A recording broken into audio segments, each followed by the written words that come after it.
السلام عليكم ورحمة الله وبركاته. معكم المهندس أحمد الحضري، وإن شاء الله رجعنا للفرع الجميل بتاعنا اللي هو فرع الاستاتيكا، وهنكمله إن شاء الله بداية من الباب الرابع اللي هو بيتكلم عن الاتزان العام. وبصراحة الاتزان العام ده من الأبواب يعني اللي محتاجة شغل، وفي نفس الوقت هي محتاجة تنظيم. بس يعني الموضوع سهل قوي لو أنت خطواتك منظمة، تخش المسألة تحل بالخطوات المطلوبة. صدقني في أي مسألة هتطلع النواتج اللي أنت عايزها.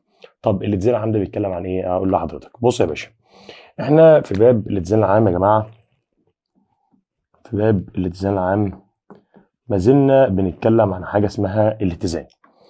وهنا بنطرح على نفسنا السؤال المهم قوي بتاع متى يكون الجسم متزن؟ يعني امتى اقول على جسم معايا ان هو متزن؟ قال لك والله عشان الجسم يكون متزن لازم يتمنع من حركتين. يعني كلمه متزن دوت يعني ما يحصلوش اي حاجه خالص. وهو الجسم اصلا بيحصل له ايه؟ بيحصل له حركتين، يا انتقال يا دوران. يعني اما بيتنقل من مكانه، يا اما يا باشا بيدور في مكان. المسؤول عن انتقال الجسم من مكان لمكان هي المحصله، والمسؤول عن دوران الجسم هو العزوم. لان احنا اصلا لما جينا عرفنا العزم قلنا العزم هو مقدره القوه على احداث دوران.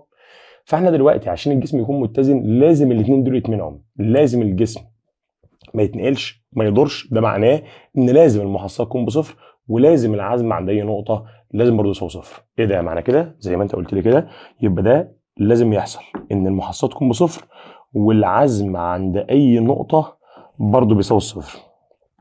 بس هي الفكره كلها فين بقى؟ ان احنا في ثانيه ثانوي لو انت فاكر، لما كان بيدينا شويه قوه مايله، يقول لك انا عايز اجيب محصلتهم شويه قوه مايله افقيه كده، وعايز يعني من الاخر محصله عده قوه.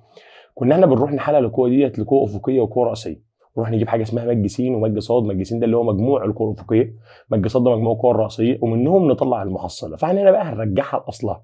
عشان حضرتك المحصله تكون بصفر لازم مجموع القوى الافقيه اللي هو السين يكون بصفر، ولازم مجموع القوى الراسيه تكون بصفر عشان اصلا في الاخر المحصله تكون بصفر. فاحنا هنا هنطبق ثلاث معادلات مش معادلتين. يعني في الدرس اللي قبله كان اسمها اتزان القوى المتوازيه المستوي. اتزان القوى المتوازيه في القوى يا سيدي اللي معاك في المساله كانت كلها قوى متوازيه، كلها كانت بتبقى قوه راسيه.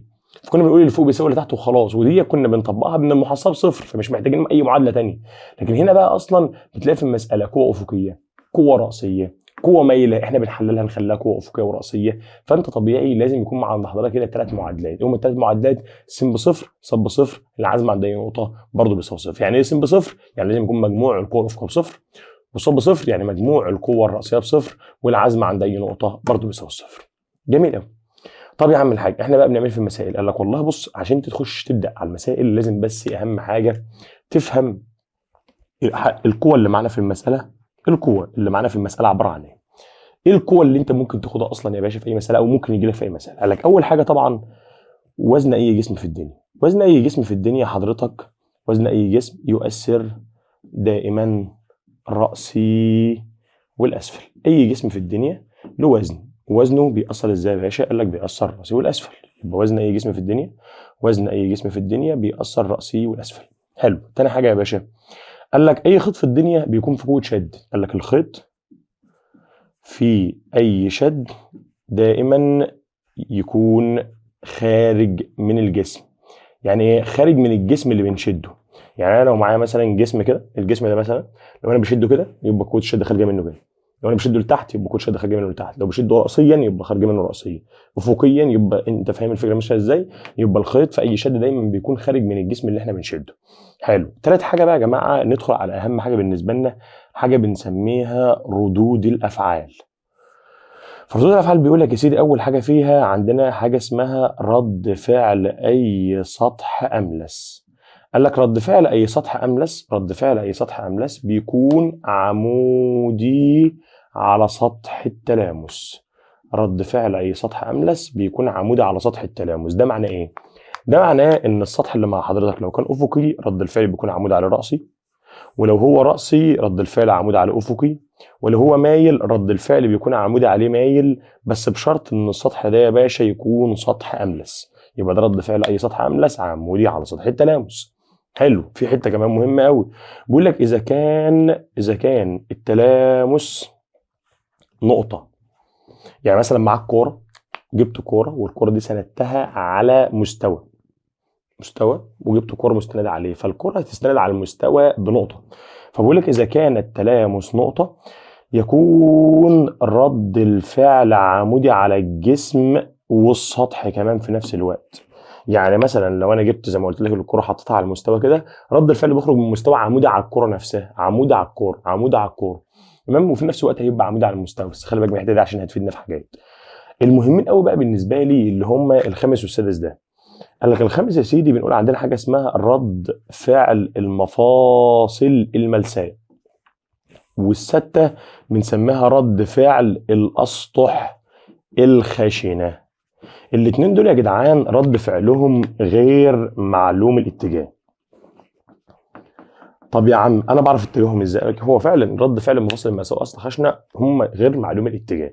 طب هي ايه مفاصل الملساء؟ مفاصل الملساء ديت اللي هي مفصله الباب، اللي حضرتك بتشوف الباب يا باشا متصل بقى من ناحيه والناحيه الثانيه الاكره، فانت الاكره بتفتح الباب الناحيه دي ثابته فالباب بيتحرك. يعني هي مهمه المفاصل الملساء ان هي بتثبت الجسم من ناحيه وتخلي الناحيه الثانيه حره الحركه براحتك.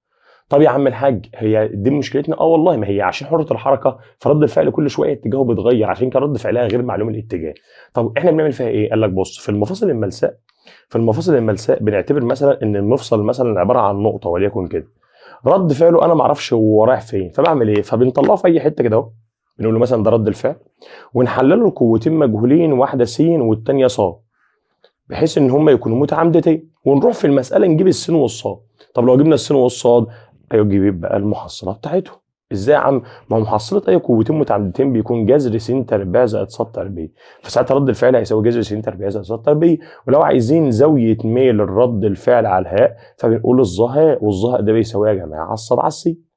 يبقى انت يا سيدي لو جبت السين والصاد هتجيب الرد في ثانيه اللي هو جذر س تربيع زائد ص تربيع، والظهاء هتجيبه من الصاد على السين وخلص الموضوع كده، وتعمل شيفت تاني وتطلع الزاويه. ده ايه يا عم؟ ده رد فعل المفاصل الملساء. طب الاسطح الخشنه بقى؟ قال لك السطح الخشن يا سيدي، السطح الخشن رد فعله الغير معلوم الاتجاه دهوت انت اخدته في اول باب. اول باب يعني لو ده سطح خشن، سطح خشن رد فعله الغير معلوم الاتجاه ده كان ايه؟ قال لك يا باشا مثلا لو انت جبت جسم وسندته هنا كده، فالسطح الخشن يا سيدي لو مثلا اعتبر ان ده جسم اهو يا باشا، الجسم ده استند على السطح الخشن، السطح الخشن اول ما الجسم ده يستند عليه مستحيل يسكت، فاكيد هيأثر عليه يا باشا برد فعل.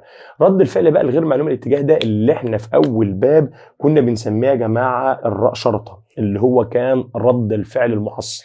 والراء شرطه ده كان محصله يا باشا حاجتين، ايه هما الحاجتين لو انت فاكر؟ رد الفعل العمودي وقوه الاحتكاك اللي احنا بنسميها يا باشا م س راء. ايه الحلاوه دي؟ يعني انا دلوقتي رد فعل الاسطح الخشن لما اجي اجيبه هكتبه راء شرطه؟ قال لك لا، هنعمل ايه؟ هنعمله قوتين، ايه هما قوتين؟ رد فعل عمودي زي السطح الاملس، وقوه الاحتكاك عشان السطح ده سطح خشن. وبعد يا باشا ما نحل المساله هنجيب الراء وهنجيب ميم الراء، لو طلب مني رد فعل السطح الخشن على بعضه هقوم راح جايب محصلتهم اللي هي الراء شرطه، اللي هي يا عم الحاج كانت بتساوي جذر ده تربيع برضه زائد ده تربيع، محصله الاثنين راء تربيع زائد م س راء تربيع. او لو انت فاكر كانت بتساوي راء جذر واحد زائد م س تربيع، بس هو هنا ما بيستخدمش قوانين الدرس الاولاني، بيقول لك تعال نجيب دي وتعال نجيب دي ونجيب المحصله بتاعتهم عادي جدا ما فيش اي مشكله. يبقى انت حضرتك هتواجهك مشاكل امتى؟ هتواجهك مشاكل يا باشا في حالتين، في المفاصل الملساء والاسطح الخشن. ليه؟ لان ده رد فعل غير معلوم الاتجاه، ده رد فعل غير معلوم الاتجاه، وانت كده عرفت انت بتعمل ايه. في المفاصل الملساء بنعمل رد الفعل في اي حته ونحلل له قوتين س وصاد ونجيب السين والصاد ومنهم نجيب رد الفعل. امال يا معلم في الاسطح الخشنه؟ قال لك يا سيدي بنرسم عند السطح الخشن قوتين، رد فعل عمودي وقوه احتكاك، ونجيب الاثنين، ولو طلب مني رد الفعل المحصل اللي هو بتاع يا سيدي السطح بنجيب محصل الاثنين دول اللي هو جذر ده تربيع ده تربيع، وكده الموضوع بالنسبه لك يكون خلصان. طب تمام، دي القوه اللي هتقابلني في المساله. طب خطوات انا بقى في حل المساله هعمل ايه يا باشا؟ اقول لك يا سيدي نعمل ايه، يلا بينا. احنا بقى يا سيدي في الاتزان العام بيبقى عندنا خطوات حل اي مساله، خطوات حل مساله لو انت طبقتهم في اي مساله تعرف تحلها بكل بساطه. ايه هما بقى يا سيدي خطوات حل المساله يا سيدي؟ بص، قال لك اول خطوه 100% هنرسم المساله ونوضح القوى عليها، يعني توضح له كل القوى اللي موجوده في المساله عليها. يبقى اول حاجه هنرسم المساله وهنوضح القوى عليها. حلو. تاني خطوه يا باشا، اول ما ترسم المساله توضح لك القوى اللي عليها هتبص على المساله هتلاقي معاك قوه افقيه، قوه راسيه، قوه مايله، تقوم على طول بنحلل القوى المايله على طول من غير تفكير، بنحلل القوى المايله. يبقى نرسم المساله، نوضح القوى اللي عليها، وعلى طول مباشر نحلل القوى المايله. ثالث خطوه يا باشا بنعمل ايه؟ قال لك بنفرض طول الجسم اذا لم يكن معطى. يعني يا عم الحاج لو الجسم مش مديلك طوله افرضه حسب الجسم معاك بقى. مثلا قال لك مثلا قضيب منتظم، سلم، اي حاجه، المهم ان هو يا باشا بنفرض طول. ويفضل لما تيجي تفرضه افرضه 2 لاية. ده لو قال لك ان هو الجسم منتظم. ليه؟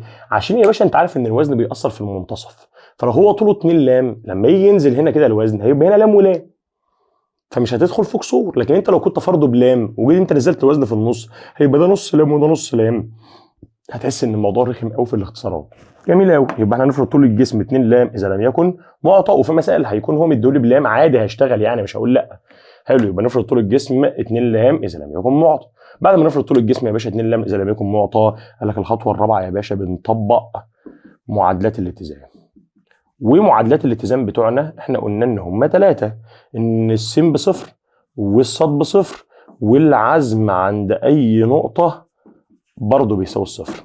فالسين بتساوي الصفر دي انت قلت لي ان معناها ان مجموع القوى الافقيه بصفر، ومجموع القوى الافقيه دي معناها ان القوى اليمين لازم تساوي القوى الشمال. من الاخر يعني القوى اللي على اليمين بتساوي القوى اللي على الشمال. لو في اي قوه افقيه رايحه يمين واي قوه افقيه رايحه شمال، اليمين بيساوي الشمال، خلص الموضوع. طب لما اقول لك الصاد بيساوي صفر يبقى معناها ان اللي فوق بيساوي اللي تحت، القوة اللي رايحة فوق بتساوي القوة اللي رايحة تحت، على طول بيلاشوا بعض. تمام الكلام. وبناخد بقى العزم يا جماعة عند أي نقطة. قال لك مش أي نقطة والله، هي بتبقى النقطة التي عندها أكبر عدد من المجاهيل، عشان من الآخر تقلل عدد المجاهيل اللي ناخده. مش انت المفروض لما تيجي تاخد العزم عند نقطه كل القوه اللي بتمر بالنقطه دي بتتلغي؟ هو ده اللي انا عايز اوصل له. ان انا بعمل ايه يا سيدي؟ اول ما اقول لك شوف العزم عند نقطه، انت بتحدد النقطه. انهي نقطه بقى؟ النقطه اللي عندها اكبر عدد من المجاهيل، عشان نلغي المجاهيل دي كلها فيتبقى لنا عدد مجاهيل قليل نقدر نحل بيهم المساله. يبقى انا يا سيدي خدنا في حل المساله يعني هرسم مساله واوضح القوه عليها. بعد كده يا سيدي هنحل القوه المايله. بعد كده هنفرض طول الجسم اللي هو مش معطى يا باشا. وبعد كده بنطبق معادلات الاتزان، يمين بيساوي شمال، فوق بيساوي تحت، وباخد الحاسبه عند النقطه اللي عندها اكبر عدد من المجاهيل. مساله تتحل مهما كانت المساله. انت عارف ده معناه ايه؟ ده معناه الكلمتين اللي انا قلتهم دول، ده معناه ان حضرتك انت قلت لي لازم اليمين يساوي الشمال. ده يعني معنى كده ان طالما في قوه يمين يبقى اكيد في قوه شمال لازم تلاشيها، ولو في قوه لفوق يبقى اكيد في قوه تحت لازم تلاشيها. يعني معنى كده ان حضرتك لو في مساله انت راسم فيها قوه يمين وما تلاقيش فيها قوه شمال يبقى اكيد في حاجه غلط. لو في قوه فوق ومفيش قوه تحت يبقى انت اكيد في حاجه غلط. يا اما هي المساله اصلا جالك مظبوطه كده بحيث تبقى القوه دي بصفر من الاخر. فهو طالما في قوه يمين لازم في قوه شمال تلاشيها، ولو في قوه لفوق يبقى لازم يبقى في قوه تحت تلاشيها. لو ما اتقتش كده يبقى انت اكيد حضرتك الرسم غلط من الاخر. طب نشوف امثله ونشوف الكلام ده بيحل ازاي ونطبق خطواتنا ازاي. يلا بينا يلا بينا. بيقول لحضرتك الف باء قضيب منتظم، وده اول مثال.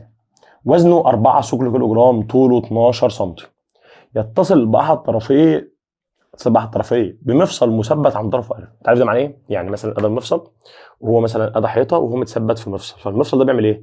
مثبت الطرف ده ومخلي الناحيه الثانيه دي حره الحركه، هو مثبته لك من طرف ومخلي الناحيه الثانيه حره الحركه. حلو. طب القضيب ده يا سيدي دلوقتي اتزن ازاي؟ مش هعرف. طب يعني ارسمه كده ولا ارسمه كده؟ ده هيبينه لك في المساله، فتفضل تكمل مع المساله لحد الاخر. فبقول لك ايه يا سيدي؟ قال لك المفصل مثبت في حائط راسي، ماشي. علق ثقل قدره 6 ثقل كيلو جرام من نقطه على القضيب تبعد 2 سم عن طرفه الف، ماشي. قال لك ثم حفظ القضيب في وضع افقي. ابدا. قال لك هو هنا قال لك ايه؟ قال لك حفظ القضيب في وضع افقي. يبقى ده بدايه المساله دايما، من عند القضيب اتزن في وضع ايه. فمثلا بص كده، ادي يا باشا الحائط الراسي وادي المفصل اللي احنا مثبتين فيه القضيب، وهو قال لك ان القضيب اتزن في وضع افقي بالمنظر ده كده. حلو. نقرا بقى مثال اول جديد ونكتب بقى يا باشا المعطيات. حلو. هو قال لك الف باء قضيب منتظم وزنه 4 يبقى اكيد وزنه بيأثر الراس والاسفل ومن المنتصف، وطوله ب 12 يبقى ده اكيد ب6 وده اكيد برضه ب6. حلو الكلام قوي. طب بعدين يا عم الحاج بقى قال لك مثبت طرفه الف في مفصل والمفصل مثبت في حائط راسي، وده طبعا طرفه باء. علق ثقل قدره 6 ثقل كيلو جرام من نقطه تبعد 2 سم عن الف. يبقى يا باشا من هنا كده في ثقل 6 كيلو جرام من نقطه تبعد 2 سم على الالف، يعني ده هتبقى 2 وده كده هتبقى 4 عشان هو اصلا ده كله ب6. قال لك ثم حفظ القضيب في وضع افقي بواسطه ربطه من باء بحبل رفيع اسمه باء ج، مثبت نهايته يا باشا عند نقطه ج تقع على الحائط اعلى الف تماما وعلى بعد منها 9 سم. خلي بالك طالما ده 12 وده 9 يبقى ده اكيد منفصل ب 15. حلو قوي الكلام. قال لك ايه؟ قال لك اوجد مقدار الشد في الحبل واتجاه ومقدار رد فعل المفصل. فانت حضرتك اول حاجه من غير من التفكير ده يا باشا خيط، الخيط في قوه شد دايما خارج من الجسم اللي احنا بنشده، انا بشد الجسم ده يبقى خارج منه. طب وده مفصل؟ قال لك اه يا باشا المفصل خلاص انت فهمتني انا بعمل فيه ايه، انا بطلع رد فعله في اي حته لان هو غير معلوم الاتجاه، وبحلله يا باشا القوتين، واحده اسمها س والثانيه اسمها ص، اجيب السين والصاد ومنهم اجيب رد الفعل. جميل قوي. طب يبقى انا دلوقتي عملت ايه بقى؟ ابص، يبقى أنا اول حاجه رسمت المساله ووضحت القوه اللي عليها، شفت انا ماشي خطوات اهو، يبقى بنرسم المساله ونوضح القوه عليها. تاني خطوه على طول قلت لك بنحلل القوه المايله. طب هي فين القوه المايله؟ عندك قوتين، الرد اللي انا حللته القوتين س وصاد انسى بقى دلوقتي، والشد اللي لازم احلله، فهنسمي مثلا الزاويه بتاعته مثلا دي وليكن ياء. ايه ده هنسميها؟ ما هو ليه بقى؟ لان انا اصلا معايا المثلث الكبير ده معايا في الاطوال كلها، فمعايا الجايه ب 9 على 15 ومعايا الجتا ب 12 على 15، احلل عادي. فانا عارف يا باشا ان القريب بياخد جتا يبقى ده ش جتا ياء، والبعيد بياخد جا يبقى ده ش جا ياء، والغي الشد ده دلوقتي خالص. حلو قوي. يبقى انا كده عملت ايه؟ رسمنا المساله، وضحنا القوه اللي عليها. تاني خطوه حللنا القوه المايله على طول. تالت خطوه بنفرض طول الجسم زي ما يكون معطب، هو اصلا مديهولي 12، خلاص يا باشا انا مش هفرض اي حاجه. بعد كده هنطبق معادله الاتزان، هروح اقول له بما ان الجسم متزن، والله يا عم الحاج بما ان الجسم متزن اذا السين بصفر، الصاد بصفر، العزم عند اي نقطه برضه بيساوي الصفر. طب هو يعني سين بصفر؟ سين بصفر معناها ان اي قوه يمين بتساوي القوه الشمال. طب ما تبص على الرسمه، فين القوه اللي رايحه يمين؟ قال لك السين. فين القوه اللي رايحه شمال؟ قال لك الشين جتا ياء. يبقى معنى كده يا باشا ان السين هتساوي ش جتا ياء. ده اول معطى، او معلش ده اول معادله. طب الصاد بيساوي صفر، الصاد بيساوي صفر معناها ان القوه اللي فوق تساوي القوه اللي تحت. فين القوه اللي رايحه فوق؟ القوه اللي رايحه فوق الصاد والشين جايه. فين القوه اللي رايحه تحت؟ الاربعه والسته. يعني معنى كده ان الصاد زائد الشين جايه بتساوي الاربعه والسته اللي هم ب 10. يبقى اللي فوق بيساوي اللي تحت واليمين بيساوي الشمال، دول اول معادلتين. بعد كده بناخد العزم فين يا باشا؟ قال لك بناخد العزم مثلا عند نقطه الف. اشمعنى الف؟ لان الف عندها مجهولين اسمهم س وصاد، لكن مثلا باء عندها مجهول واحد اللي هو الشد، لان الجايه والجتا معايا. فانا بقول لك خد العزم دايما عند النقطه اللي عندها اكبر عدد من المجاهيل بحيث الاشيهم كلهم. يعني انا لما اخد العزم عند الف ايه اللي هيتشال؟ العزم عند الف هيشيل لك السين وهيشيل لك الصاد وهيشيل لك الشين جتا ياء عشان بتمر بنفس النقطه، فيبقى لنا كام قوه؟ السته والاربعه والشين جايه. وتعالى نبدا يلا. لما تجيب العزم عند الف، السته دي تبقى ماشيه ازاي؟ قال لك الف اهي، السته دي ماشيه ازاي؟ مع العقارب بالسالب في بعدها العمودي يا باشا اللي هو باتنين. طب اللي بعدها السالب 4 اهو، اقف عند الف، السالب 4 ماشيه ازاي؟ مع العقارب بالسالب في بعدها، يبقى سالب 4 في 6، لان انت عارف ان دي قوه راسيه وده العمود افقي، قوه راسيه وده العمود افقي. اخر واحده بقى بص، موجب ش جاياء اهو، موجب ش جاياء في بعدها العمود اللي هو الطول ده كله اللي هو يا باشا ب 12، الكلام ده كله بيساوي صفر. فطبعا هتبدا تختصر، هيديك هنا سالب 12 سالب 24 موجب ش، والجايه يا باشا معاك هناك هي ب 9 على 15 في 12، الكلام ده كله بيساوي صفر. هنودي له الناحيه الثانيه فهيبقى 12 في 9 على 15 الشد بيساوي 36. ممكن نختصر بقى بكل بساطه، يعني ده مع ده فهالثلاثه، ده على الثلاثه فهالثلاثه، ده على الثلاثه فهالخمسه، ده يا باشا يروح مع ده. معنى كده ان انت معاك ش على 5 بتساوي 1، يبقى على طول الشد بيساوي 5. وكده يا باشا طلعنا اول مجهول. اول ما نجيب الشد نروح نعوض فوق على طول، يبقى السين هتساوي الشين ب5 في جتا ياء يا باشا اللي هي 12 على 15، يطلع الناتج ب4 بكل بساطه. طب الصاد مش معانا، بس الشين قال لك ب5، الجايه ب9 على 15 بتساوي 10. طب ده بكام؟ قال لك ده يا باشا اصلا ب3، 3 زائد كام يدينا 10، يبقى اكيد الصاد ب7. ايه ده انت جبت كده يا باشا السين والصاد؟ اقول لك اول ما تجيب على طول السين والصاد تروح تجيب رد فعل المفصل بيساوي جذر س تربيع زائد ص تربيع. يعني هيساوي ايه؟ 16 و49، 16 و49 65، يبقى ده هيطلع جذر 65 يا باشا، ده رد الفعل. طب الظهر؟ قال لك الظهر يا باشا المفروض بتساوي الصاد على السين، يعني بتساوي 7 على 4. من هنا اعمل شيفت تان، هقول له يا باشا شيفت تان 7 على 4، هيقوم مطلع يا باشا ان زاويه هاء بتساوي 60 درجه و15 دقيقه. حلو. فين بقى الهاء ديت؟ قال لك الهاء دي هي زاويه ميل رد الفعل مع الاتجاه الموجب لمحور السينات، اللي هي الزاويه الجميله اللطيفه اللي زي ده. الزاويه ده. حلو الكلام كده؟ زي الفل يا باشا. طب معلش في حته ناقصاني. ايه حته ناقصاني؟ قال لك في الهاء دي يا جماعه لما بتيجي تطلع الظهاء لازم تاخد بالك من اشاره السين والصاد. لو السين والصاد اشارتهم موجبه يبقى انت واقع في الربع الاول. طب لو السين سالب والصاد موجب يبقى انا واقع في الربع الثاني. طب في الربع الثاني بقول له ايه؟ بقول له 180 ناقص الزاويه اللي طالعه لي ده اهي. طب لو كانت السين سالب والصاد سالب هقول له 180 زائد الزاويه اللي طالعه لي ده عشان هتبقى في الربع الثالث. لو انت يا باشا تلاقيت السين موجب والصاد سالب هيبقى واقع في الربع الرابع، هنقول له 360 ناقص الزاويه دي. يبقى انا لو السين موجب والصاد موجب يبقى انا واقع في الربع الاول هاخد الزاويه زي ما هي. طب لو السين سالب والصاد موجب يبقى انا واقع في الربع الثاني هقول له 180 ناقص. طب لو الاثنين سوالب يبقى انا واقع في الربع الثالث هقول له 180 زائد. طب لو في الربع الرابع معنى كده ان السين موجبه والصاد سالبه يبقى انا يا باشا واقع في الربع الرابع هقول له 360 ناقص. في الربع الثاني 180 ناقص، الربع الثالث 180 زائد، الربع الرابع 360 ناقص، الربع الاول بناخد الزاويه زي ما هي. خلص الموضوع. لو انت خدت بالك انا ما عملتش حاجه غير ان انا طبقت الخطوات. يوم الخطوات الثانيه بقى يا باشا قال لك نرسم المساله ونوضح القوه اللي عليها، نحلل القوى المايله، نفرض طول الجسم اذا لم يكن معطى، وبعد كده نطبق معادلات الزين. يمين بيساوي شمال، فوق بيساوي تحت، وباخد العزم عند يا باشا النقطه اللي عندها اكبر عدد من المجاهيل. هتلاقي المساله بالنسبه لك خلصت مهما كانت المساله. اهم حاجه تمشي الخطوات بتاعت المساله صح. طب ناخد مثال كمان، يلا بينا. مثال 2 عند حضرتك بيقول لك ا باء قضيب منتظم وزنه 2 نيوتن، يتصل طرفه ا بمفصل مثبت في حائط راسي ويحمل عند طرفه باء ثقلا قدره نيوتن 1. حفظ القضيب في وضع يميل فيه على الافق الاعلى بزاويه 30. اقف هنا. وقال لك ما قالكش ان القضيب افقي، هو قال لك يا باشا ان القضيب حفظ في وضع يميل فيه على الافقي لاعلى بزاويه قياسها 30. هو ده بدايه رسمه المساله على طول. يبقى نقرا الاول تاني. قال لك ا ب قضيب ايه؟ منتظم. ماشي يا عم. وزنه كام؟ 2 نيوتن. يبقى وزنه بيأثر يا باشا رأسي والاسفل والمنتصف. قال لك اتصل طرفه ا بمفصل مثبت عند سيدي حائط رأسي ويحمل عند طرفه باء ثقلا قدره نيوتن 1. يعني بقى ده يا معلم عندها ثقل قدره نيوتن 1. قال لك حفظ القضيب في وضع يميل فيه على الافق الاعلى بزاويه 30 بواسطه حبل مساوي للقضيب في الطول. يتصل احد طرفيه بالطرف باء ويتصل الطرف الاخر بنقطه ج على الحائط، ويخلي بالك وبقول لك الخط ده نفس الطول ده، يعني ده هو نفس ده.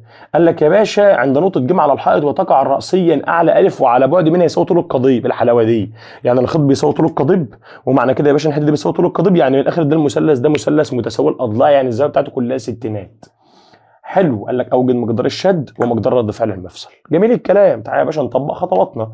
إحنا رسمنا المسألة بس لسه ما وضحناش القوة اللي عليها. الخط ده يا باشا فيه قوة شد. هنا يا باشا ده مفصل، والمفصل عنده رد فعل.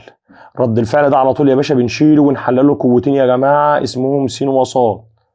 تمام الكلام. طب وبعدين قال لك خش بقى على الخطوه اللي بعدها نحلل القوه المايله. فين القوه المايله؟ الرد الفعل خلاص حللناه. طب الشد يا باشا لازم نعمل له الافق والراس بتاعه.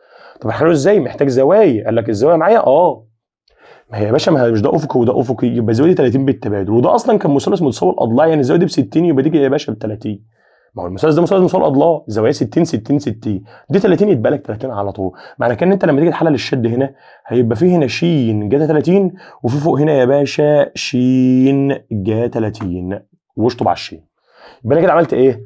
رسمنا المساله، وضحنا القوه عليها، حللنا القوه المايله. طب ماشي. الخطوه اللي بعد كده بنفرض طول الجسم اذا لم يكن معطى. هو مش معانا؟ لا مش معانا طول، يبقى نفرضه 2 لام، بحيث يبقى ده يا باشا لام وده بلام. يبقى اقول له نفرض طول القضيب بيساوي 2 لام. حلو جميل قوي. طب وبعد كده يا معلم بقى نطبق معادلات الاتزان. هروح اقول له بما ان الجسم يا باشا متزن، خطواتنا اذا يا باشا س بصفر ص بصفر، العزم عند اي نقطه برضو بيساوي صفر. هل انا غيرت حاجه؟ هل المساله فرقت معايا؟ لا خالص، زي ما قلت لك. يلا يا باشا، يعني س بيساوي صفر، يعني يا باشا اليمين بيساوي الشمال. فين القوه اللي رايحه يمين في الرسمه اللي قدامك؟ القوه اللي رايحه يمين اهي، يبقى س. فين القوه اللي رايحه شمال قدامك اهي؟ يبقى دي يا باشا ش جتا 30. معنى كده ان الس بتساوي جذر 3 على 2 الشد. ادي يا باشا اول معادله. طب يلا ص بيساوي صفر يعني ايه؟ يعني اللي فوق بيساوي اللي تحت. فين القوه اللي رايحه فوق؟ قال لك ادي اول واحده ادي الثانيه، يبقى دي كده ص زائد ش جا 30 بتساوي القوه نازله لتحت، يعني 1 و2 يا باشا 3. ادي كده ثاني معادله، يعني ص زائد نص الشد بتساوي 3. حلو الكلام جدا. يلا يا باشا بقى تعالى ناخد اخر خطوه اللي مهمه، ناخد العزم انبانها نقطه. قال لك يا باشا عند الف، اشمعنى عند الف؟ عشان عندها مجهولين اللي هم اسمهم س وص. طب يلا يا باشا تعالى ناخد العزم عند الف. لما اخد العزم عند الف السين هتتشال والصاد هتتشال، فهيتبقى لنا ايه بقى؟ هيتبقى لنا القوه دي ودي ودي ودي. تعالى ناخد واحده واحده.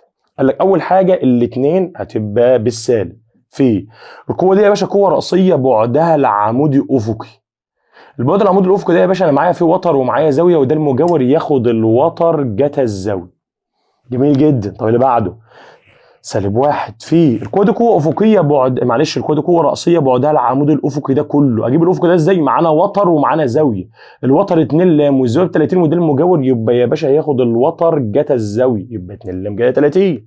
اللي بعده يا باشا خلي بالك ان الشين جا 30 على نفس الخط بس هتلف بالموجب، يبقى هيبقى موجب ش جا 30 في نفس البعد اللي هو 2 لام جا 30. اخر واحده بقى اقف هنا يا باشا، هتلاقي دي بتلف برضه بالموجب، يبقى موجب ش جتا 30 في القوه دي قوه افقيه بعدها العمود الراس ده اهو.